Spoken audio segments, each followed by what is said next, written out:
Hey team, what's going on? Welcome to another episode of the Lifestyle You podcast. It's your host, Lacey Iskra, and today I have my favorite guest on. Coach Jeb is here to join me, and we are going to talk a little bit about birth control and her experience with recently coming off of it. And just want to kind of pre-frame this podcast with we are not doctors or professionals in this space, and we are just talking from personal experience ourselves and then what we have learned through our own research. But I'll say this now, and I'll probably say it 5 more times throughout this podcast. If any of this resonates with you or sits well or uneasy with you, just please do your own research and come up with your own decision. But we more so just want to bring awareness to a few things. So welcome, Jed. Thanks for coming.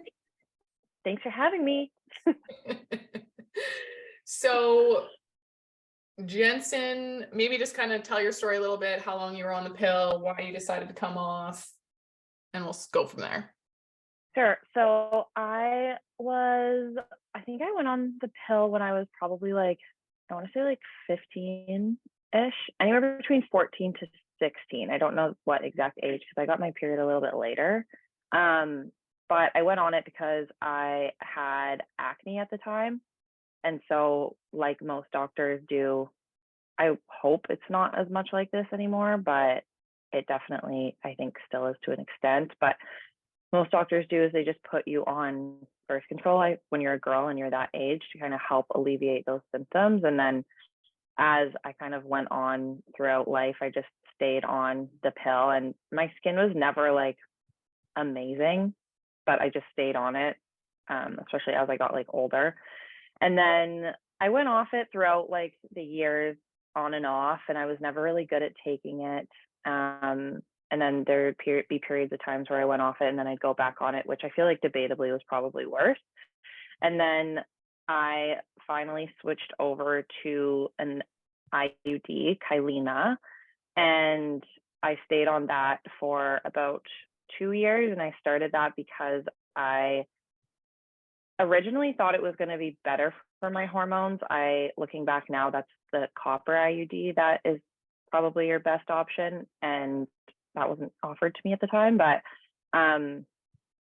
after I did that, I recently took it out. It was in April, the end of April. So I got it out on April 22nd this year.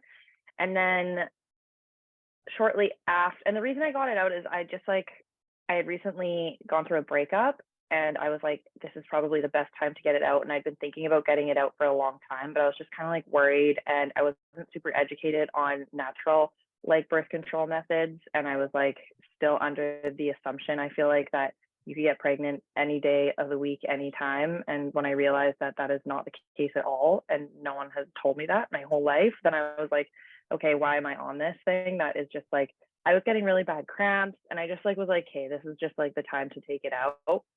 And I went to take it out, and I don't have a family doctor here in Vancouver ever since I moved, because it's impossible to find one. But there was a nurse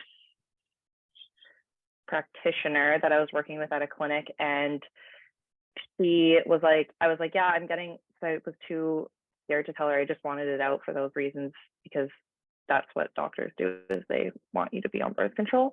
So, and I was having cramps at the time, so I was I'm having cramps. I didn't used to get cramps. I just want this thing out. And she was okay, well, you shouldn't be getting cramps.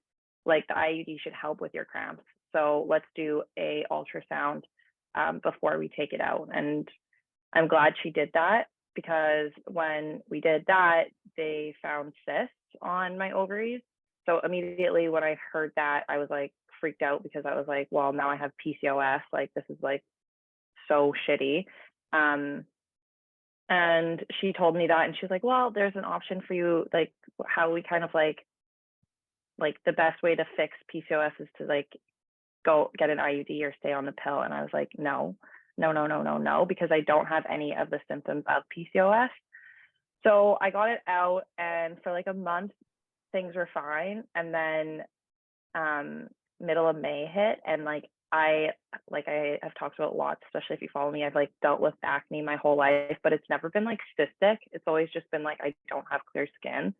And then I got like the worst cystic hormonal acne that I've ever had. And it only lasted about 2 months, and it's like slowly getting better. But it was like really, really bad. And that was just because obviously my hormones were balancing out because I had exogenous hormones for the past freaking 5 years of my life. So fast forward to now, I am currently still trying to regulate my cycle. My cycle at the moment is long. So that's like my main issue I'm dealing with. My acne is good if I eat properly and sleep well and am not under a lot of stress, but I still am like having those like random breakouts. But now the best part about it is I can actually like work to figure out what I need to fix, which is why I got off of it in the first place. Yeah, because a lot of the times, you guys, when you're younger and you're dealing with anything really, like bad cramps, bad PMS, acne, there's a whole bunch of things where the pill will mask all of those issues. And so they're not really fixing them. It's just putting a Band-Aid on it. And why people see so many issues arise from the pill is because it almost just, if the pill didn't exist and we couldn't just put that Band-Aid on it, like, oh, you have acne, let's just take the pill and it goes away, you would try to get to the root cause of what is causing you acne instead of just putting this mask on it and being okay. And then all of a sudden, one day you want to get pregnant, you come off the pill, and now you have all of these other issues that really you've had all of your life, and the pill has just masked them. So I just want to quickly, basically what the pill is it's synthetic hormones. Not a diet. Pardon? I didn't say anything. I think something. That was weird. It's just synthetic hormones. So it's fake hormones, and you can get different pills. So there's like the combo pill, which I think is the most common, and that is 2 synthetic hormones, which is estrogen and progesterone. So when you're on the pill, you don't actually have any of these hormones being released from yourself. It's the pill is doing that job, kind of telling your body, oh, you don't need to supply these hormones, we already have them, type of thing. And so you're not actually ovulating on the pill, and you're not actually getting your period on the pill either.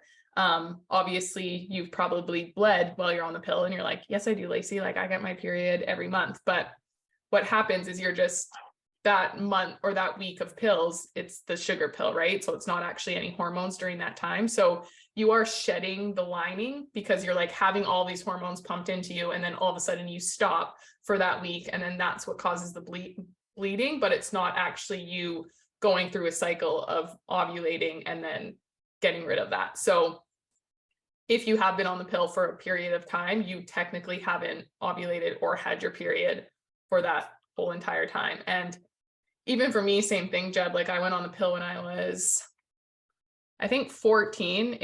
It was right after I got my period for the first time. I also got my period later, and I had an older boyfriend. So right away, my mom was like, you're going on the pill. And then I was only on it for like throughout high school. So once I got out of high school, went down to university, honestly, I just was super careless, and I didn't want to go to the doctor to get a refill. And I just like came off of it, even though I had a boyfriend. And so I was lucky because I was only on it for 4 years. But if I look back, and I never even really like crossed or like connected the dots on this until recently, since I've been working with my health coach. But my first year university was when I gained all of my weight and my body started acting super weird, which I look back now, and that's like when I just went off the pill. I was also in a toxic relationship. I was eating, like, I grew up in a small town. We had like no fast food or anything. And so put me into a city for the first time, a whole bunch of money in the bank from a student loan. And I was like eating like crap, eating whatever I wanted, drinking a lot. And so just very toxic environment in general. And so now I look back, I'm like, that's probably what the trigger was to literally my like decade of issues with my health. And I really didn't even put that together until like a month ago, but I can't really remember where I was going with that. But I just wanted to, so the birth control pills aren't hormones. They are just synthetic hormones. So it's not natural. and they're synthetic versions of endogenous estradiol and progesterone. So estrogen and progesterone, and we've never seen any of these anytime, anywhere. So they're not normal. They shouldn't be in our bodies. And in a sense, these synthetic hormones are endocrine disruptors. So toxins, they're chemicals that can be thought of as pseudo hormones, but they are chemicals and they are toxic. And they can do a few things that hormones do. And they attach to their receptors like a key fitting into the lock. So they kind of act like hormones still, but they aren't actually hormones. And they don't necessarily, just because they fit in the lock, like the key fits in, it doesn't actually open the door or open it fully. So if you think about it, it's the end result is going to be a different outcome than if you were releasing your natural hormones every month and actually ovulating. And I was reading this article and it said something about like, it's like if you put gasoline in a diesel fuel tank, like, yes, the fuel tank is going to open and the gas is going to go in, but the outcome is going to be much different. And not to scare you, again, do your own research. And honestly, a lot of doctors aren't even knowledgeable in this. They just weren't taught. They weren't taught what causes acne, PMS, any of that. They were just taught that birth control fixes it, but they also weren't taught the other side effects that birth control has. And I just have a list in front of me of adverse effects of the birth control pill. So if you're dealing with any of this and you're on the pill or you were on the pill for majority of your life, this could be why. So some women on birth control pills quickly develop life-threatening blood clots. Some soon become depressed or even suicidal. Some rapidly become hypertensive, but some potential effects can take years to manifest, including irritable bowel syndrome, so IBS, autoimmune diseases, osteoporosis, osteoarthritis, heart disease, diabetes, insulin resistance, kidney disease, poor vaginal health, and even dementia. So it's quite simple, like loss of these essential natural hormones, estradiol, progesterone, and testosterone, caused by long-term use of contraceptive synthetic hormones can literally mean loss of health itself. And it's just insane to me that we literally learn nothing. None of this. And that's what I think what I developed over the time of having birth control for as long as I did is insulin resistance. And I also just think that like in high school, I was like so anxious, like so depressed, once again, probably because of that, because that's when I just went on. Like I used to think I got like defensive when people would be like, oh, birth control is bad for you, like blah, blah, blah. I'd be like, no, it's not. Like, it's fine. Like doctors tell me to get it. But that was because I was like too anxious to go off of it. And I was like, literally just like, didn't want to know the truth. So if you're listening to this and you feel like that, then it's like, you might just be kind of like almost, I feel like the best way to describe it is like lying to yourself, as bad as that might sound, because that is exactly what I was doing. Is I was like, well, no, like there's no way it's because of birth control. Like everyone takes it. How could it be so bad? And like Lacey said, it's like everyone's different. Like some people might take birth control and it might not affect them and they'll come off of it and they'll not have acne, they'll not feel depressed, they won't have migraines, they'll be able to have babies, but some people won't. So I think that's why I like came off of it too, is because I was like, I feel like I'm going to be in that won't category. And like something that's important to me is if I choose to have children down the road, is I want that to be an option. And I feel like birth control is something that's going to get in the way. And of course I get it out and now I have cysts, which can be due from having hormonal IUDs. So, and that can affect your hormones. So just listen to it with an open mind and do your own research. And if you, like Lacey said, if any of this resonates with you, like there's probably some more investigating to do, and stand up for yourself when you go to the doctor. Because there was lots of times when I went and I was like with my family doctor, who was great, like literally to this day, my favorite doctor, but I'd express this to him and he'd be like, no, like it's fine. But like, if you feel like there's something wrong and off, then there probably is. And even just everyone's experience is going to be different. And it's kind of the same as like when people say, oh, I have bad genetics or whatever. And it's not really that it is partly your genetics, but it is your lifestyle factors that are going to trigger whatever those genetics are. So say if cancer runs in your family, if you have the same lifestyle that your mom and dad have, it's very common or possible that you're going to get cancer. But if you lived a perfectly healthy, like non-toxic life, then you're not going to press down that lever. So essentially think of it as everyone has different levers. Like mine, for me, is I got an autoimmune. So my lever was autoimmune. I got psoriasis.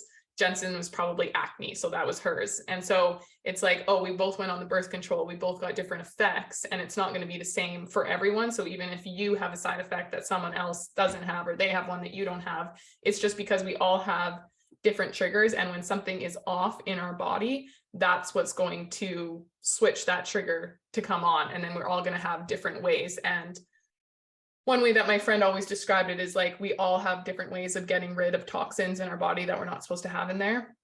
And our body has just different ways of doing it. And that is kind of based off of your genetics, but you do still have the power to change that based on your lifestyle. And so again, just do your own research. Like even preparing for this podcast, I just Googled or I YouTubed, why is birth control bad? And there was tons of videos of people interviewing different doctors, mostly like holistic doctors or naturopaths, people like that, just talking about it. And so if you are dealing with any health issues, I'm not kidding you guys, I have a hormone specialist that we work with on Lifestyle U. And if I bring her or Jensen brings her any client that is struggling with absolutely any health issue, varying from autoimmune to feeling bloated to can't lose fat to having anxiety to depression, the very, very first question she asked me is, are they on the birth control? If they are, they need to get off of it immediately.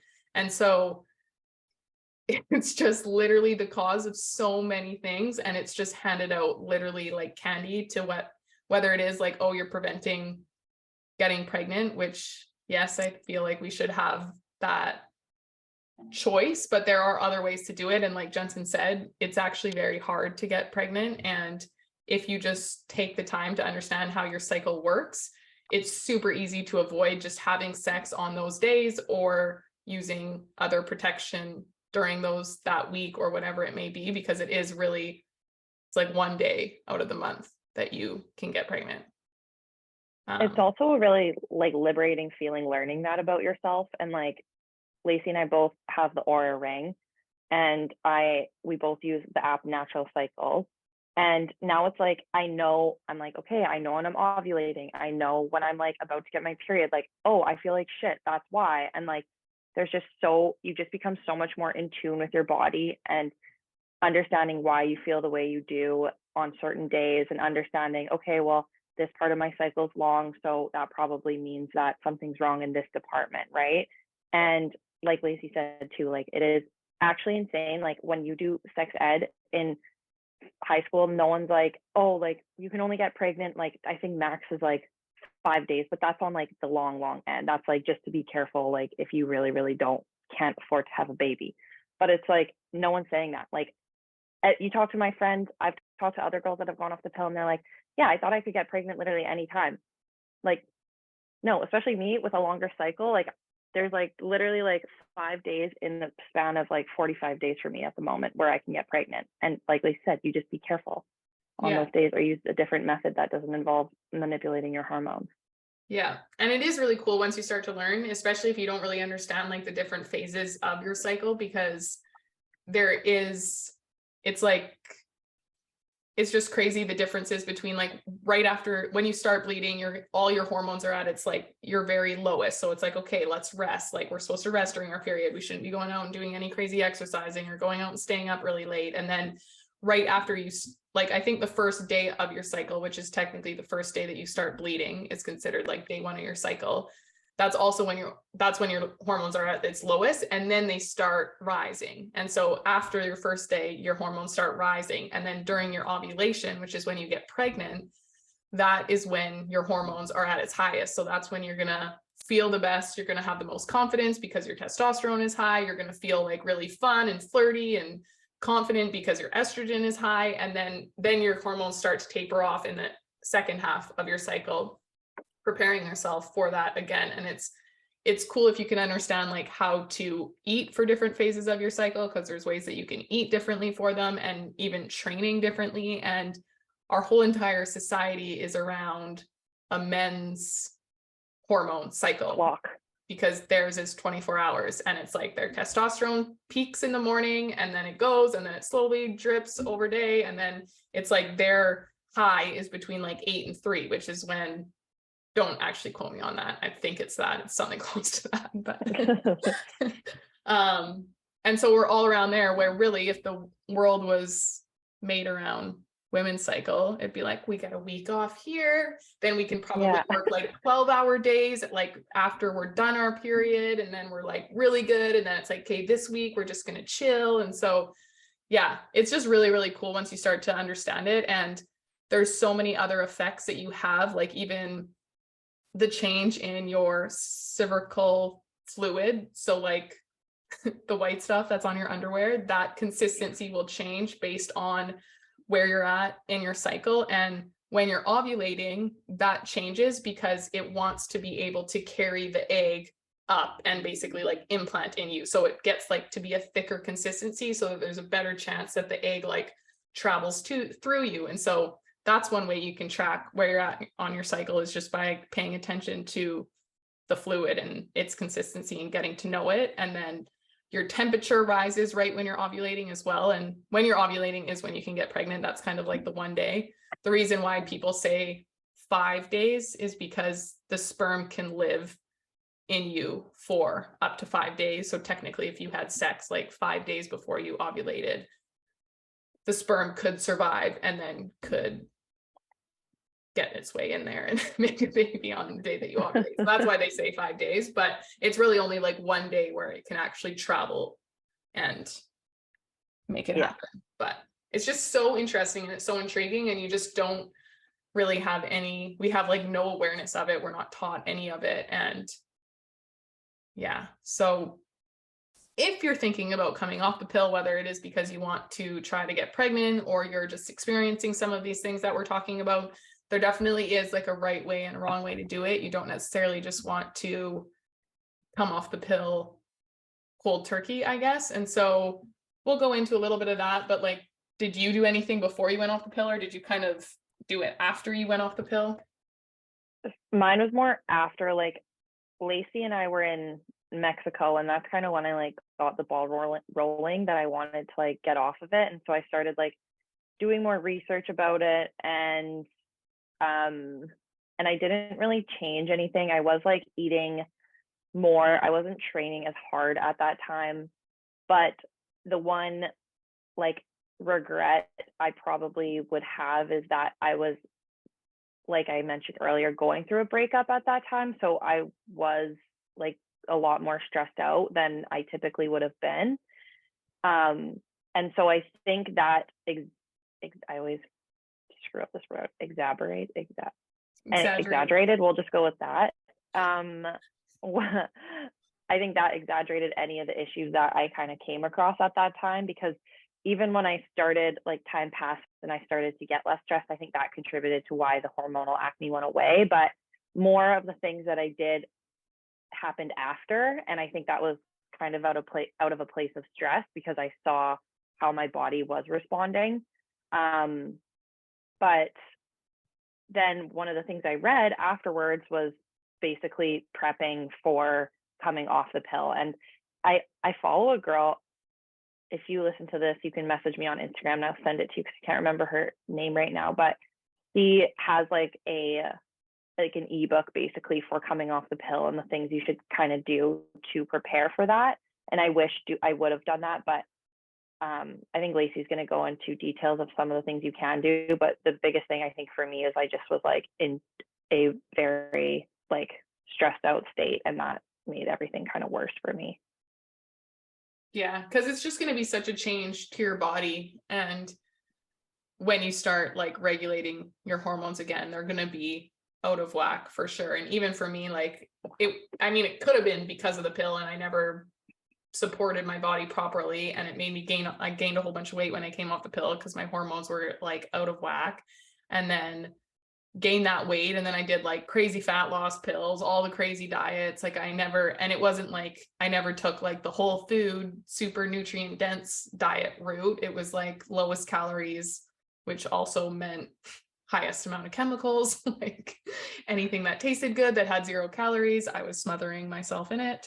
And so it's just so hard for me to tell like how much of that 10-year journey where I struggled, and I never was regular with my period since I got off the pill. I am now and it's not even like super exact to the day every time, but it's like I do get my period every month now. But for literally, it was like 10 years I wasn't regular. I would have my period like 4 times a year, which people told me that was a thing, that you like only ovulate with the seasons, which I don't think that that's a thing. Like my body was just so messed up. And then I obviously went into extreme of bodybuilding and dieting and being at a very low body fat percentage. And I went 3 years without getting my period once. And so even the last 2 years of me balancing my hormones out and focusing more on my internal health than anything else, my hormones are still out of whack and my weight still fluctuates like crazy. And so it is just important to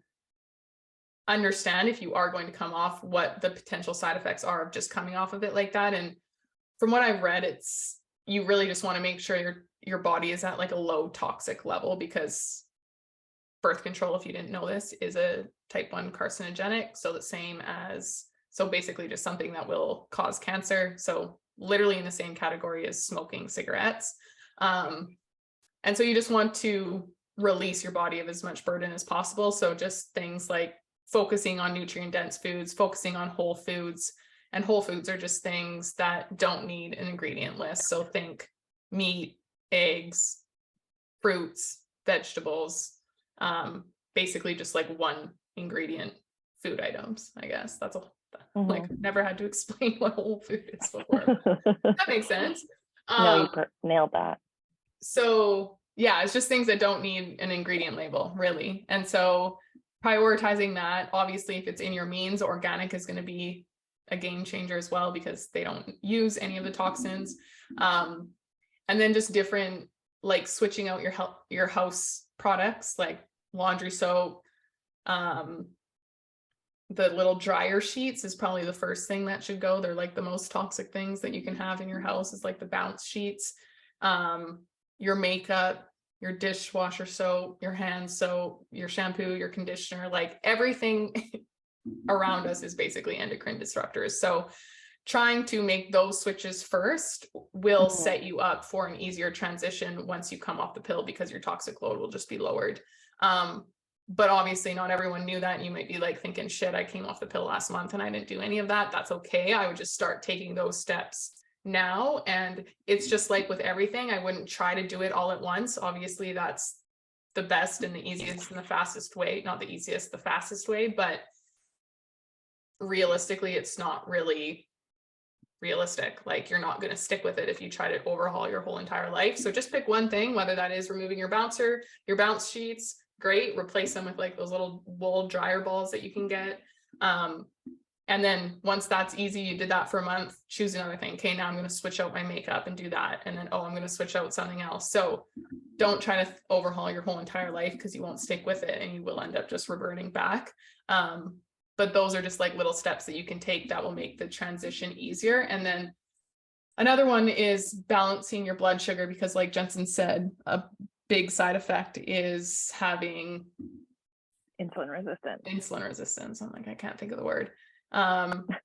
So do you want to talk about that? What did you do to do that?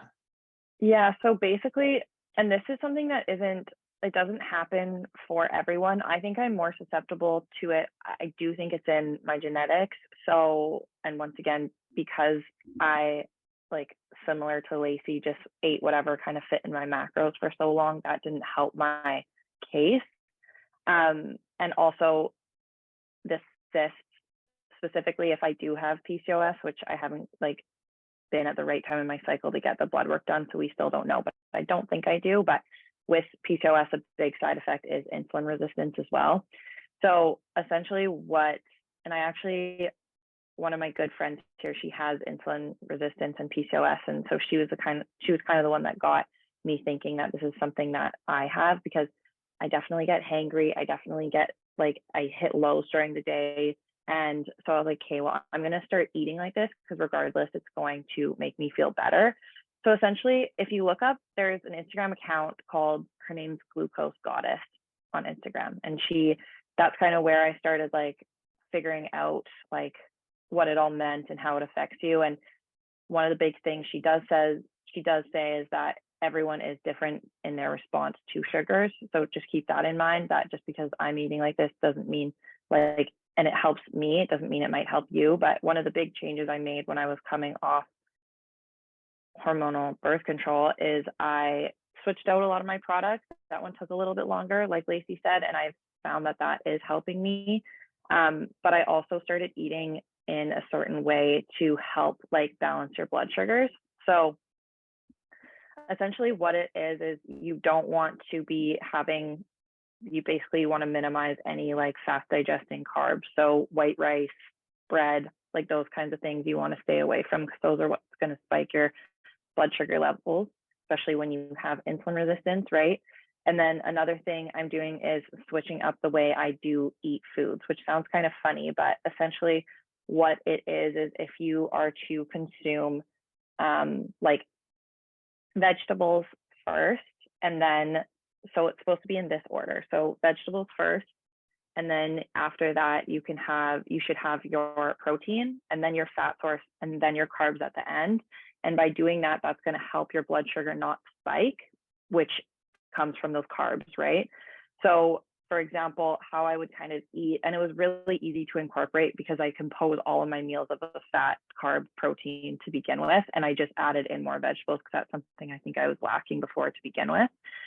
So how I'll eat is I'll have like what I call like a veggie appetizer. So while I'm like making my food, I'll literally cut up like a half to like a full cucumber. Like I eat a lot of cucumber, but that's usually just like the easiest thing for me. And I'll just like eat that before I even start my meal.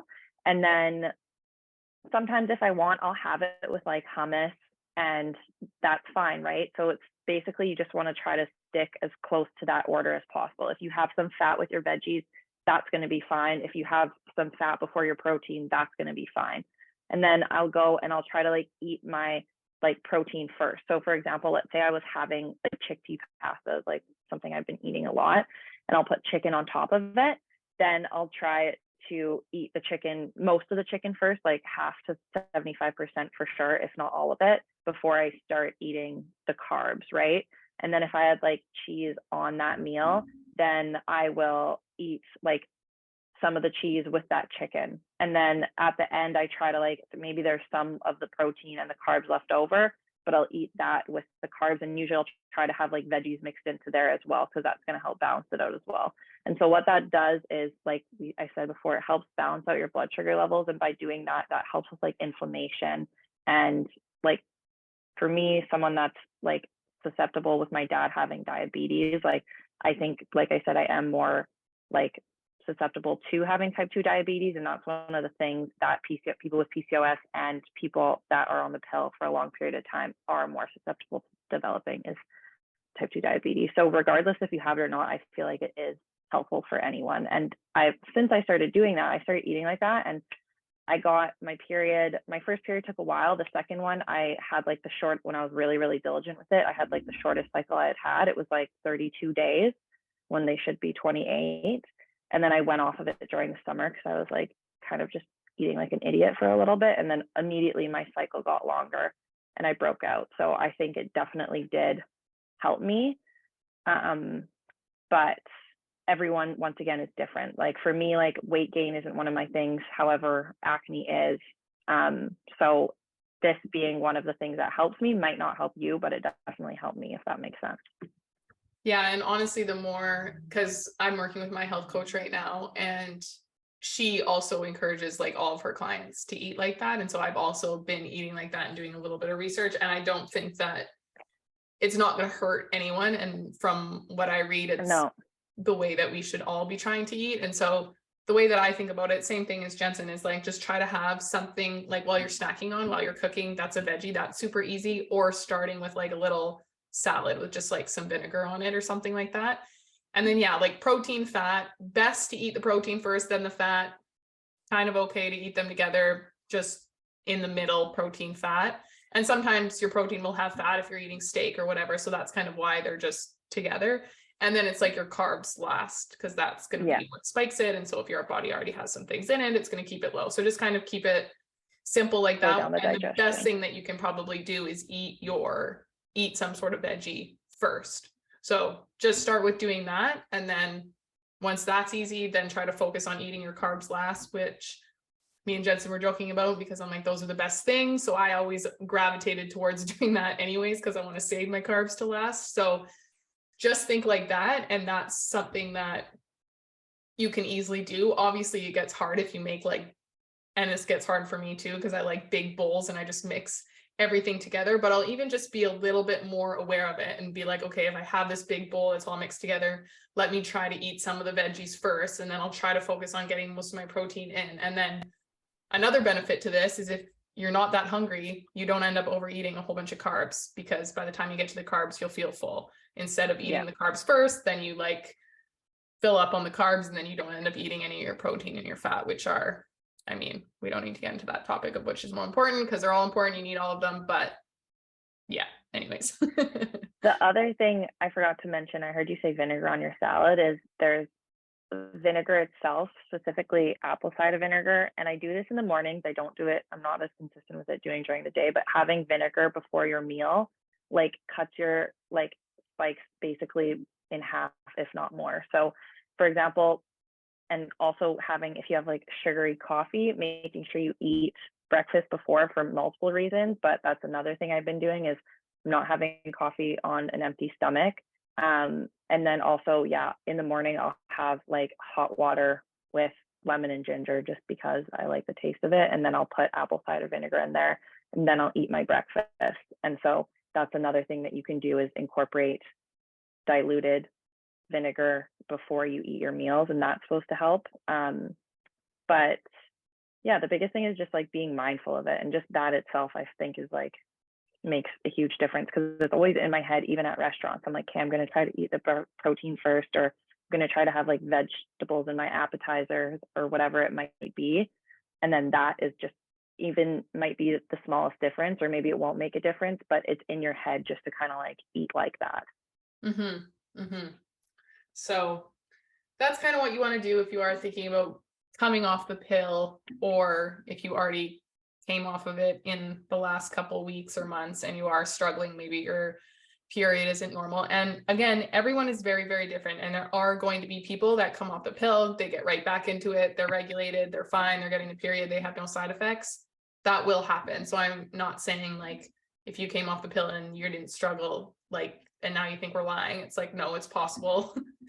If again, it's in your genetics, if none of those things were pulled, then you will be fine, and everyone is different. But there are people that will struggle. And obviously the longer that you've been on it and the younger that you went on it is all going to make a huge difference. And sometimes what takes someone 10 years of being on the pill to get to this point will take others 6 months or even 3 months. So again, everyone is different. It's just kind of the card that you pull based on how you are going to react. But mainly we just wanted to share a little bit, obviously, about Jensen's experience, and then just raise the awareness around it, because it is the fixer pill to a lot of issues that the doctor will just easily hand you. And it's not even that we can blame them, because they aren't taught this, right? So it's not like they're ignoring it. It's not like they're even aware of this. They don't know. And they learn so much in the time that they're in school. And some doctors do know. And so this isn't about I don't want people to think we're shaming doctors or anything, because it's not them. But if you look into it, like I said, just do a little bit of your own research. And there are other ways to prevent pregnancy than going on the pill. And the pill too, I'm not saying that there's never a reason why you shouldn't go on it. Some people who have endometriosis and they are literally have insane pain, sometimes the pill will be the answer for them, especially until that they can find something better. So it's not if you are on the pill that you 100% shouldn't be, but it is over long periods of time. based on what I'm aware of, it will create issues at some point if it hasn't already. And just don't, if you are experiencing any of these symptoms, like don't overlook them, and like life doesn't have to be that way. And I think, like Jensen says, it's like, what lies are you telling of yourself? What are you just saying? Oh, it's okay, like I'll deal with it, it doesn't matter, it's fine, like everyone has something, it's not that bad, blah blah blah blah blah. But even for me, when I got all my results back, I think most of you know that I'm like on a health journey, and this is going to seem weird if you don't know this, but got all my test results back and my body is just a mess and I have a lot of issues. And it was so eye-opening to me, because to me I felt fine, and people would ask me and I'm like, I feel fine, like my energy is fine, when my results say that my energy is like in the dirt, trampled on, like covered up with rocks, like it's non-existent. And so you almost just get so used to things that you start telling yourself that it's normal. And you don't even notice it. Like I didn't even notice that all of these things were off, because I was just used to feeling like actual shit. And I almost just, my mind is strong, so I was able to like overcome it and still like go about my day-to-day life. But it doesn't have to be that way. You don't have to feel like that. It's not normal to have really bad periods. It's not normal to have really bad PMS symptoms. It's not normal to be tired all of the time. It's not normal to have insane cravings. Like none of that is normal. It's all very common, yes, but it's not normal. And I feel like with health, it is something that you should be proactive in instead of reactive in. And so do what you can with the awareness that you have before you get to this point of like, wow, my health is literally in the dirt and now I'm forced to take all of this action. Like get ahead of it, because at the end of the day, no one's invincible and invincible. Like I always say that wrong. And it will catch up to you in some way, whatever your lever or your trigger is, it will catch up to you. And it just is so much easier to be proactive. And even on just a couple more things, because I forgot to mention this, but just with removing the toxins and stuff, a lot of the other things that you can do to help are like enemas. So putting a tube of water up your butt and cleaning out your colon, supporting your liver, because that also helps. You can do castor oil packs, which is like, I never even had, you heard of those? Yeah, I have. I've never I literally have castor oil, but I don't have like the packs that you use. I never even heard of that. And then my health coach was like, yeah, you should do castor oil packs to help with your period cramps. And I'm like, okay. And then I look into it and there's just like an insane amount of benefits that we don't know of or are aware of. And really at the end of the day, it's like supporting your drainage pathways. So there's all different things that you can do to do those. So coffee enemas, castor oil packs, dry brushing. What else? Just sweating every day if you can is going to support that. Sleeping, rebounding, like jumping on a trampoline for like 8 minutes is insane for your lymphatic system. Like there's just so much. And now that I'm talking about this, I'm going to do a podcast on drainage pathways because there's a lot to learn. But yeah, so I feel like that's it. Do you have anything else?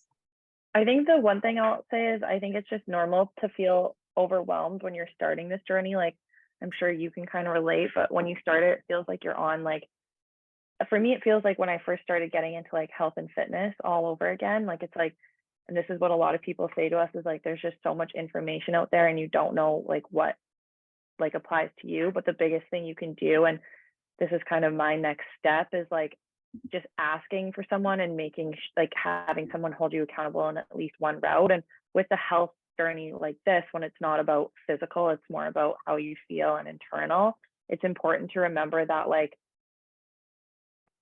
some of the things that might be deemed as like healthy for you might actually set you back. So like vitamin D is a supplement that in my opinion, most people are deficient in, and everyone should take. But if someone has something that like excess, they're not deficient in vitamin D, and excess vitamin D is going to like disrupt their hormones, then they shouldn't take vitamin D. So make sure you like get your blood work done, ask for help from people you know, because things you're doing that you think are healthy for you, but it's just stuff you read online, might actually be working against you.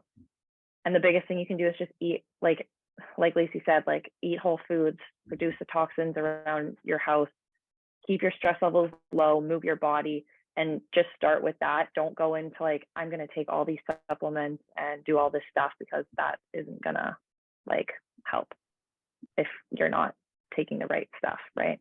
Yeah.